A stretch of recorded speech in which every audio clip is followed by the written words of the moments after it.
Groucho having fun, coming out October 27th, no 26th, 2013. Groucho having fun and into October playing in the tank.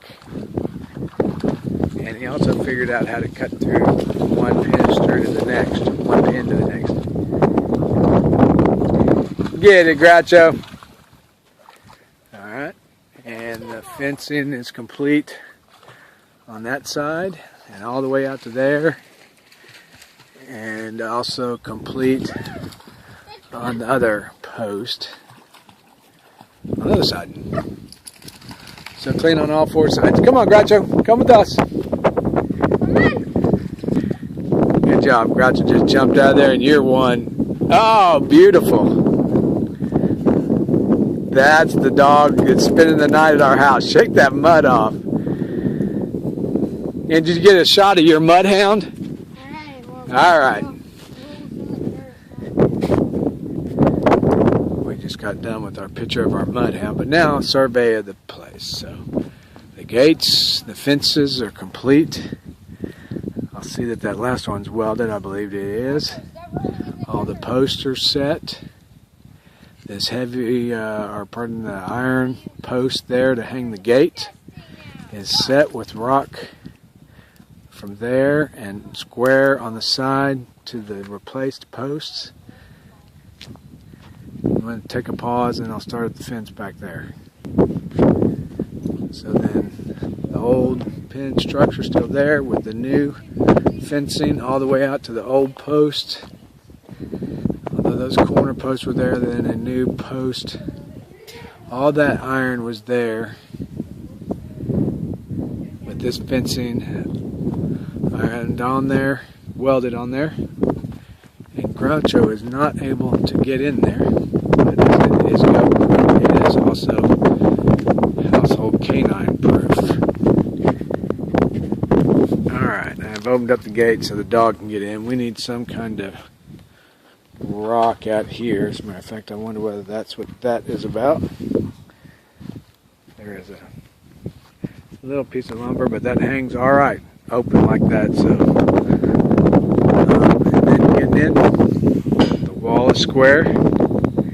Electricity was supposed to be run this week, but thanks guys were sick. And the posts are 2 new, 3 new, 2, 4, 5 old, 3 new, but then on the side 2 replacements and then an iron, so 3 new here, and then 1 replacement and 2 additional on that side. The gate was open, so the goats could have gotten in here unless we opened that since. And I will look at the floor in a second. So the wall is complete.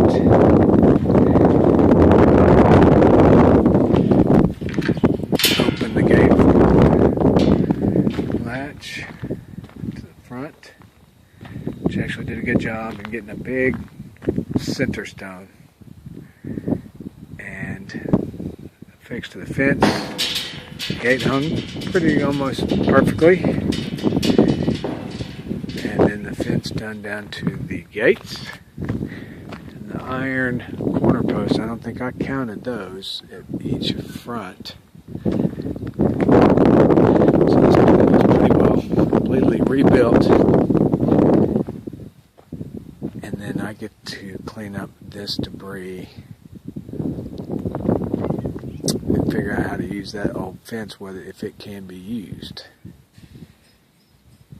I see fire pit in its future.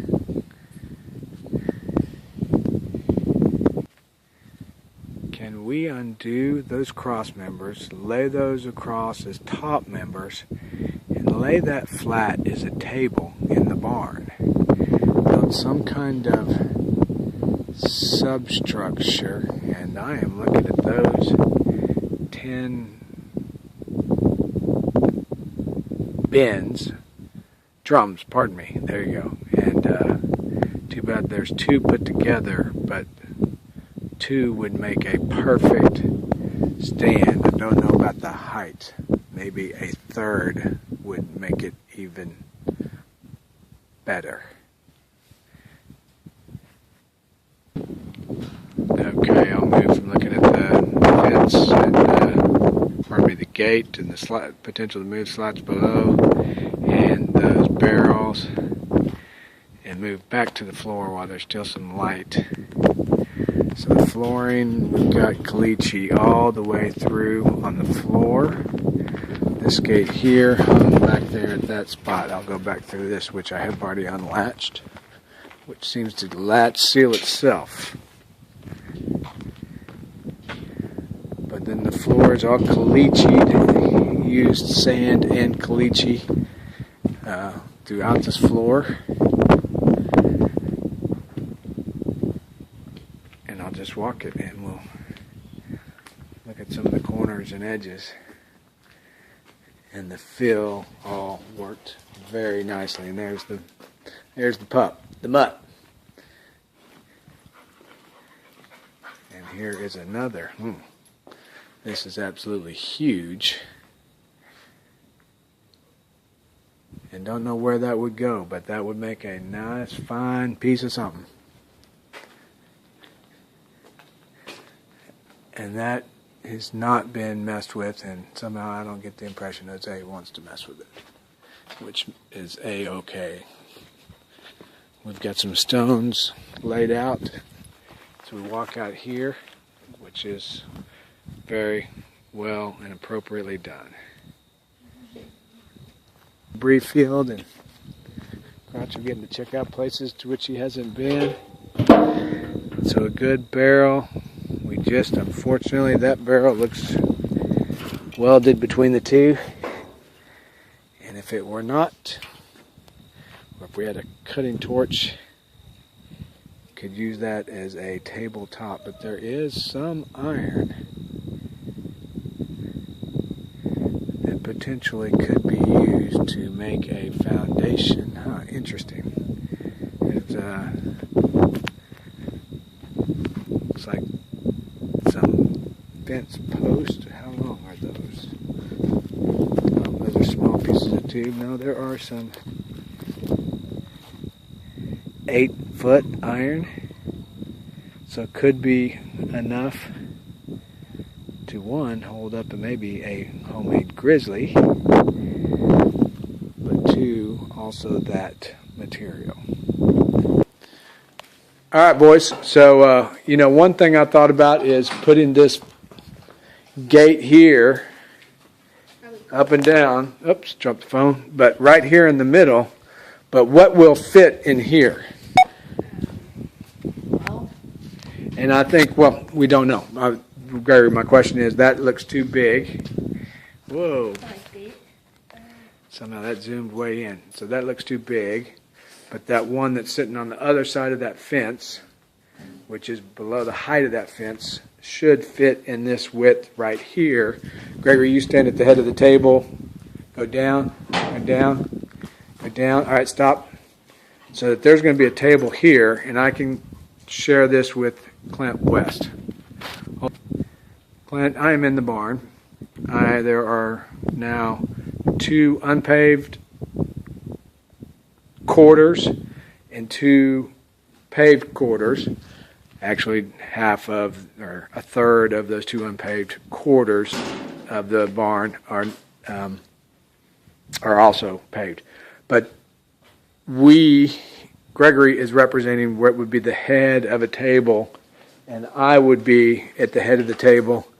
So thinking lights that may go on these posts on this quarter, shine down on this side, and then maybe from the same post shine into that last quadrant over there. Kind of some thoughts on directional lighting, but knowing some direct from above lighting in this area would seem appropriate and an appropriate spot for us to put a table, workbench, etc. Then Clint, I think the rest of it is putting some lights that light the inside, and then some lights that light the outside. And really just some basic coverage, just basic lighting that would cast out to the yard.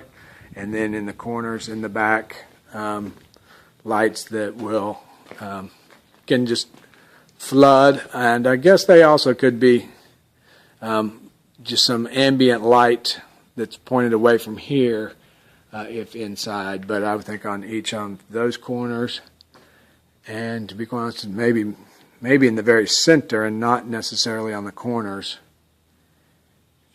I'm going to have to think about that. I may actually say let's flood from that side back, and I'm going to have to decide on the next clip.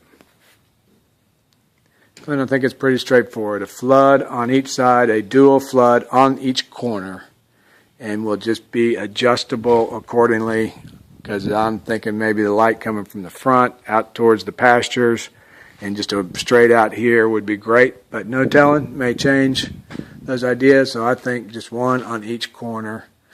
So then we'll have a couple of either light fixtures up high or whatever's the easiest, that just one on each side, or some sconces that point down. But then in this section, several lights coming across, or I'm thinking 3 would be sufficient, one on each third of the quadrants, and then maybe just some sconce area lighting up here with, I guess, a little bit more lighting here than at the next corner, but I guess equal lighting. And thinking about the light fixtures is basically, I guess some goats could get up here, but I don't know that kids can reach it, so I don't know whether it's easy to affix to this pole or just screw into one of those cross members, or actually it's completely appropriate to set up another cross member, although it would be exposed to constant weather. So I'll leave that up to your opinion. So I believe we do all the switching right here, unless you find it easier to put a switch or two at the back, but then would need electrical access, and I guess we should have put a spot here, but I guess up high would be preferable, unless running it over, dropping it down here, or on one of these posts is easier. Putting it on one of these cedar posts is completely appropriate. As a matter of fact, that's probably desirable for the power drop there. And then it's whatever's easy, whether we can get it on that back post, maybe up high, or if it's just as easy to run down this side and just drop it. I would say I would prefer to drop it into the inner post on the back wall there. Lastly, we're leaving the box up, just standing here staring, leaving the box up, going so that we could, pulling enough conduit so that we could have a 50 amp line, just basically whatever a big RV would be, just an extra pull over here, and with the same tied end over there that later could be plugged into a fuse if possible. So hopefully I think we discussed that, and I don't know what that it means as far as cable pulling or how that works. But the desire is to have that extra run, and then whatever is going to be required to power this, plus preferably even as many slots as is possible that is in the design and the capacity of that box to have some extra breakers, even for this on whatever comes terminates here for a breaker box. As much expansion as we can do if for some reason we need to power this place up. Thanks.